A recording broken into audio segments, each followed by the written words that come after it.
Hello, I'm Miguel Whittle, and I'm going to be doing my fiction storyteller's presentation on being a newcomer director. So as I was working on my presentation, I made a learning agreement, which did change and evolve over time, mainly to do with my main theme and topic, which I changed to connect more to my unit of fiction storytellers and directing. I also wanted to make my theme as well as my presentation, my main topic as well, be more personal, so that it was mine and it was not just unique, but it was linked specifically to my recent experience of being a director. I also gained advice from my lecturer to link my knowledge and experience of being an editor to my presentation and my learning agreements, as the role of the editor is a role that I've taken on very frequently during my previous 2 years at Bournemouth University. Um,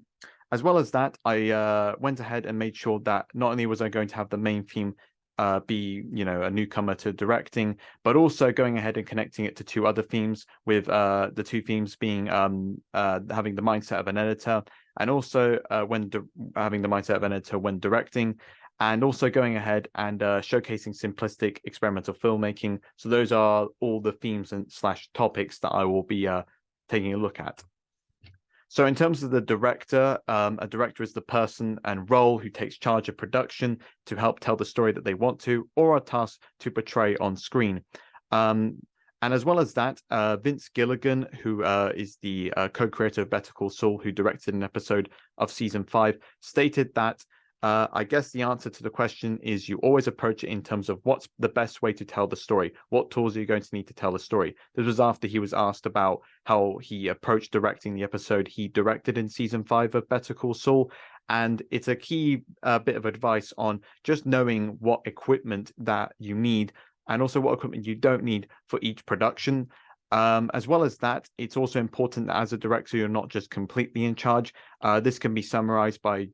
Joe Ahern, who directed multiple episodes of Doctor Who in 2005, and stated that some famous actor once said, "Some directors confuse being a director with being your boss." I think that's a very good note for directors. So it's a key bit of advice that I think is also important, where being a director doesn't mean necessarily that you should be fully in charge of cast and crew and think you know more than they do. As well as that, it's also important to take suggestions from the cast and crew. This can be stated by Giancarlo Esposito, an actor in Better Call Saul who directed an episode of the 6th season of Better Call Saul, and said that I take direction and suggestion really well because there's a team of great filmmakers who make this show. So if you are a director who's a bit inexperienced with directing a particular TV show, think about and also listen to suggestions from directors who are more experienced with that particular TV show.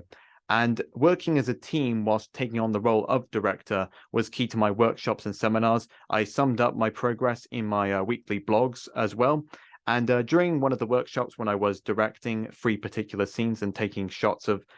each of the 3 scenes, I took suggestions from the 3 people I was working with, who the actors in my 3 scenes that I was directing, and I took into consideration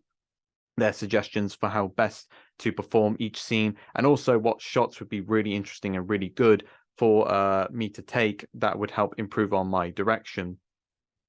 As for directing television specifically, there is a book titled Directing Television, A Professional Survival Guide, states that the fact of the matter is that good direction is invisible, a wholly transparent conduit between the story and its protagonist and the viewer. Whilst there is the argument to be made that directing for television doesn't stand out as much as film, recent shows like Better Call Saul, which have a great budget, a bigger budget now compared to before, showcases that television can indeed have great direction that can also be cinematic and artistic. But you can also see great direction in long-running TV shows.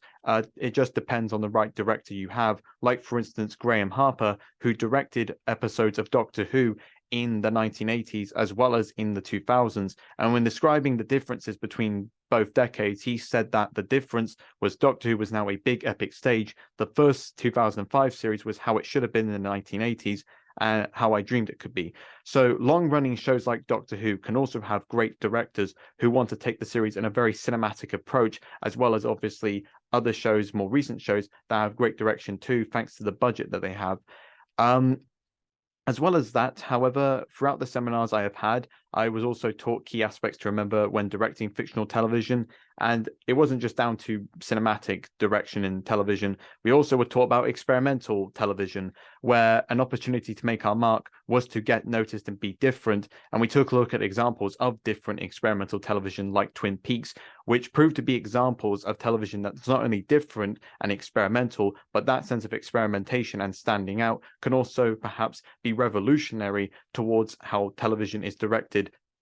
in the more current times of today, where television can now indeed be more experimental and can indeed, evolve into telling more experimental, interesting stories thanks to the direction that they have. So directing television may not seem as invisible at first thought. But as I said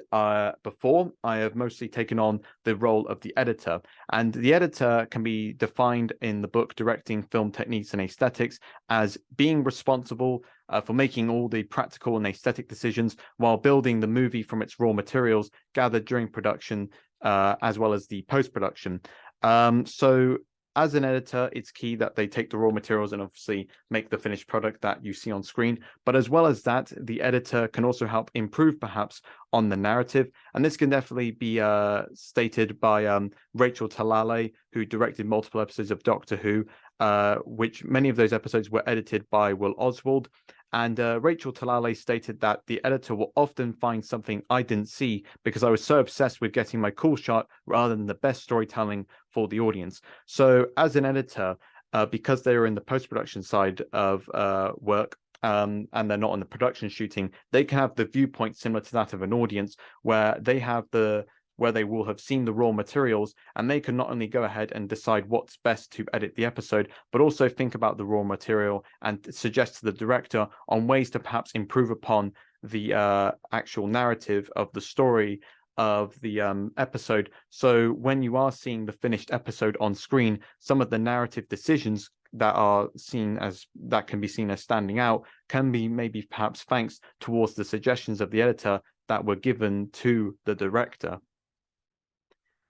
To showcase my new directing skills, I went ahead and directed a short film on campus called Top Secret. And whilst working on the pre-production and production shooting of Top Secret, I realized and was told by my cast that I had the mindset of an editor when taking on the role of director. So during the pre-production, I was writing up 2 shots sometimes as if they were one, thinking about the shots going back and forth when I am, editing the episode, instead of thinking them as 2 separate shots. And when I was going ahead and doing the production shooting, one of my cast members, Raffle, had said that I was filming particular cuts, focusing more on the cuts of each shot, rather than focusing on the scene fully playing out as it is, thinking more about the editing stage of each particular shot, instead of perhaps focusing on the scene fully playing out as it is for each shot. And whilst it was okay and fine and good that I did in fact do the editing for Top Secret as well as the directing, I think when I'm on bigger productions, I should take into consideration having a separate person editing the work that I am directing. This can be summarized by the book titled Directing Film Techniques and Aesthetics, which states that the editor, not present at shooting and arriving with an unbiased eye similar to that of the audience, is ideally placed to reveal to the director what possibilities or problems lie dormant in the raw materials. So moving back into directing Top Secret, I did make sure to take charge when it came to communication with my actors, communicating them frequently about the risk assessment being approved and where and when to arrive on set in terms of the location and the time to arrive on set. I also decided to do an interesting thing, which can be summarized by Michael Morris, who has directed multiple episodes of Better Call Saul, where he said, do the scenes that are in front of you in the order that they're written. And I definitely did that when it came to filming Top Secret by having the last shot that I filmed be also the last shot that appears in the edited short film. And whilst these were aspects that were certainly good towards my directing, I also needed to consider some aspects that I need to improve on, such as, for instance, trying to not be a perfectionist next time. I need to take in consideration to not go ahead and take multiple takes of some shots, where some shots didn't need as many takes as they and as well as that, I also need to improve on continuity, as when I was going through the post-production of Top Secret, there were some particular objects, such as filming equipment, that appeared in the shot that I hadn't noticed before,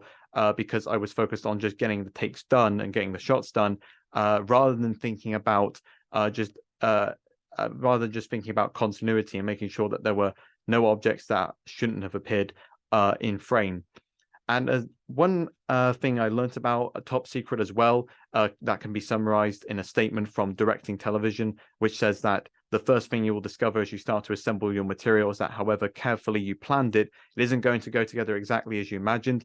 This can definitely be true when it came to the performances of Raffle and Michael, who acted and performed particular shots a bit differently towards the intended performance that I wrote in the script, but it did improve on their performances because it felt more natural and they felt more confident with their performances when they started to improvise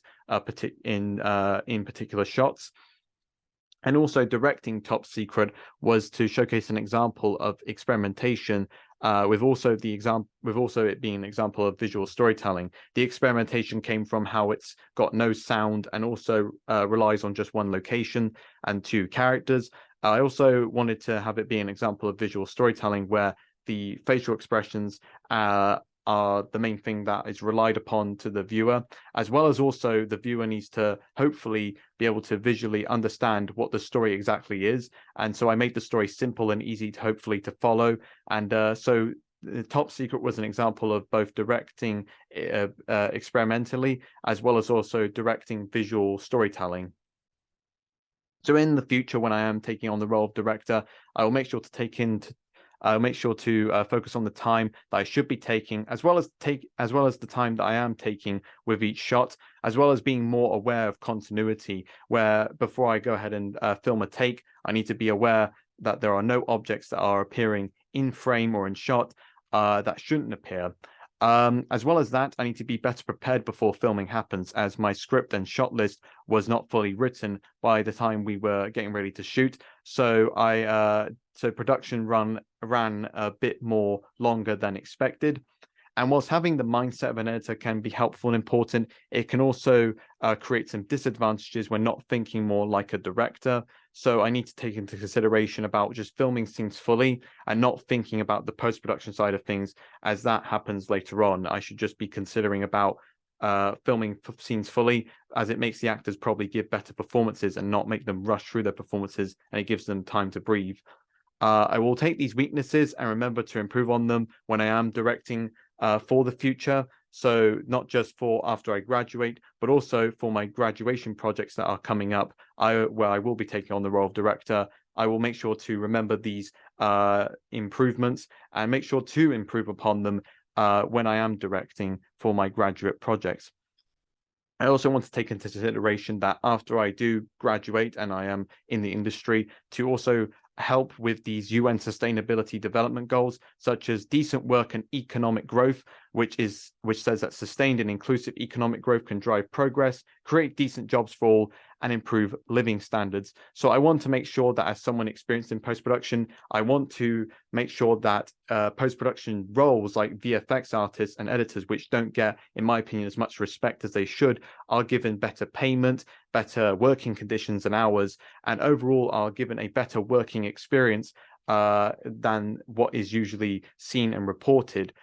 in the current times with post-production roles. I also want to focus on reduced inequalities. Roughly 1 in 5 people have experienced discrimination on at least one of the grounds prohibited under international human rights laws, such as ethnicity, age, sex, disability, religion, and sexual orientation. As someone who is taking on the role of a director and being charged to production, I think it's important for me that my working environment and my production is a safe working environment as well as a hard working environment. So anyone should be able to feel safe when working in my productions and not feel discriminated regardless of who exactly they are. So I think these are 2 key UN Sustainability Development Goals that I want to take into consideration in the future, and also make sure that I am helping in the future. And here is the reference list. Thank you very much for watching my presentation.